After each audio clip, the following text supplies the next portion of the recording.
श्री भागवत मान जी, पर श्रीमान माननीय सीट पर जाएं और श्रीमान जितना आपने टोका टुकी करी है ना, उसके लिए मैं माफी चाहता बात बात पे मेरा प्रधानमंत्री कुछ मेरा नहीं है वो। चलो सबके मोदी, आपने मुझे मौका दिया। अनअधिकृत कॉलोनियों को जो नियमित करने का ये बिल है, मैं उसका विरोध नहीं कर रहा हूं, मैं सपोर्ट में हूं। हालांकि मेरी पार्टी की सरकार, अब मेरी हमारी पार्टी की सरकार है आम आदमी की, लेकिन 7,500 करोड़ मान्यवर 7,500 करोड़ वहां पे खर्च कर दिया। यहां पानी ही नहीं पहुंचा था 70 साल से, 70 साल से पानी नहीं पहुंचा था। वहां पे जहां पे टैंकर माफिया था,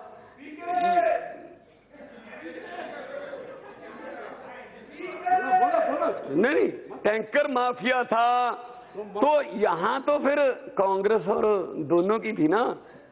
हमारी पार्टी की सरकार तो सिर्फ पिछले दिनों ही आई है ना, पिछले कुछ सालों से। तो अब दिल्ली के सरकारी स्कूल और प्राइवेट स्कूल की पढ़ाई जो है वो ऐसी कर दी अरविंद केजरीवाल ने कि एक जज का बेटा, एक डीसी का बेटा और एक रिक्शे वाले का बेटा एक बेंच पर बैठकर तीनों पढ़ते हैं। तीनों एक बेंच पर बैठकर पढ़ रहे हैं। तो ये कह रहे हैं जी ये हो गया सर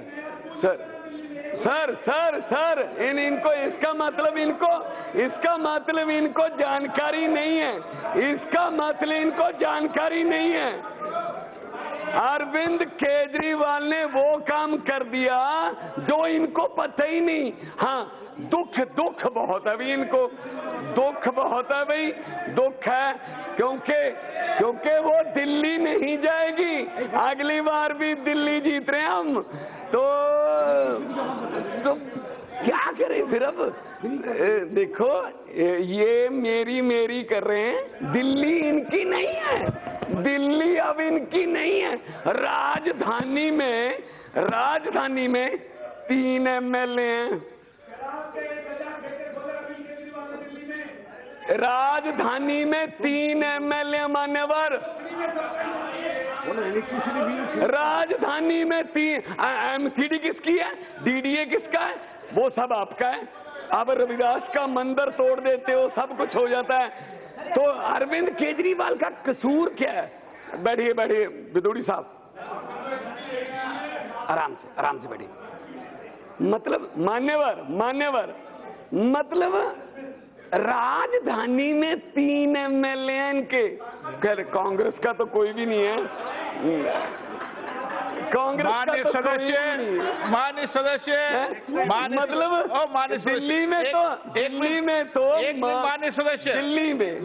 प्लीज एक मिनट बैठिए। माननीय सदस्य को बोलने दे। और माननीय सदस्य, आपसे आग्रह है कि राष्ट्रपति के अभिभाषण के समय तो आप पॉलिटिकल भाषा बोल सकते नहीं, आप इस विधेयक पर बोलिए। हाँ, विधेयक पर बोलिए। 20,000 लीटर पानी फ्री कर दिया, 16 लाख घरों का 0 बिल आया, तो किसने किया? ना जी, अरविंद मतलब पूरा दिल्ली को देश समझ लिया उन्होंने। जो आता है दिल्ली। सर मान्यवर, मेरा आपसे आग्रह है, आपके जरिए सरकार को भी आग्रह है,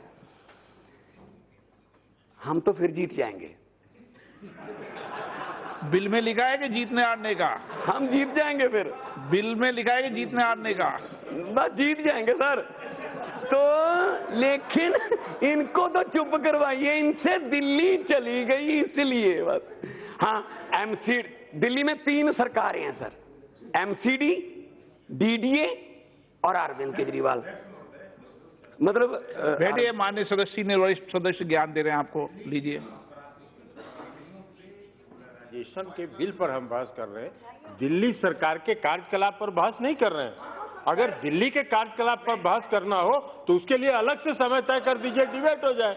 ठीक है माननीय सदस्य। सर, मैं इनकी बात का बिल्कुल समर्थन करता हूं, लेकिन पिछले 3 घंटे से यही हो रहा था जो अब ये कर रहे हैं। हाँ बस मेरी दो मौजूद- गालियां, सदस्य। मान्यवर माननीय दो सदस्य। गालियां धरती पर एक हैं, मिनट बैठिए। वो हमें 1 मिनट बैठिए।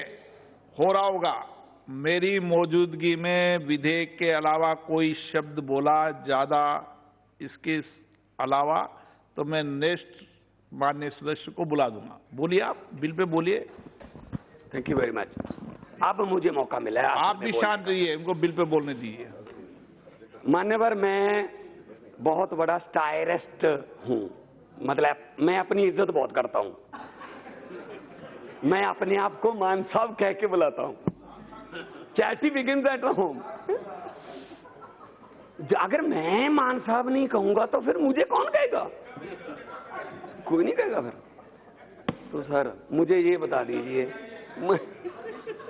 मुझे ये बता दीजिए, अरविंद केजरीवाल को गालियां क्यों दे रहे हैं ये लोग?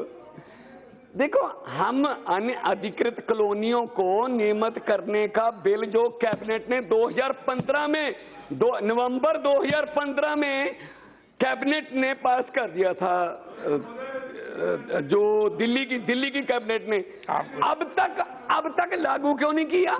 अब आ गया क्योंकि इलेक्शन आ रही है सर। ज्यादा जोर से मत बोलो, धारा 3 भी लग जाएगी। नहीं सर मेरा गला बहुत कमाल है। नहीं, इसको जार से तोड़ बोल दबा रहे हो ना। अब तो कहिए टूट नहीं तो धारा 3 लग जाएगी आपके। मान्यवर, मैं ये पूछ रहा हूं कि मतलब ये बिल अब क्यों आ रहा है? क्योंकि चुनाव है। राहत इंदौरी का एक शेर है, वो कह के मैं बैठ जाऊंगा ही कि सरहद पर चुनाव नहीं, सरहद पर तनाव है क्या? पता करो, चुनाव है क्या?